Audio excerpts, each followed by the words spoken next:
yoktur sonu çok dediler, istemedim. Her defa sen dedikçe yok dediler, dinlemedim. Bir gün her şey geçecek dediler, inanmadım. Ama anladım ki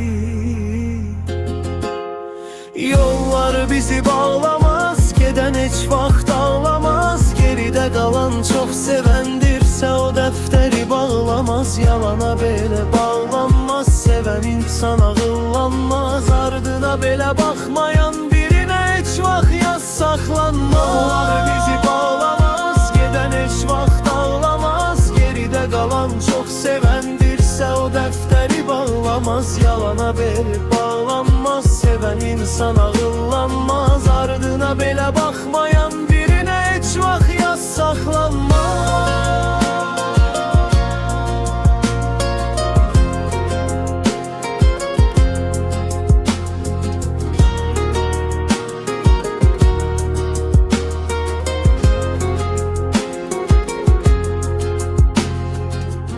Unut yoktur sonu çok dediler,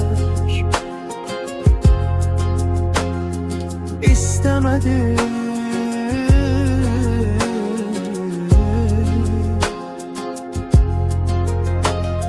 Her defa sen dedikçe yok dediler, dinlemedim. Ama anladım ki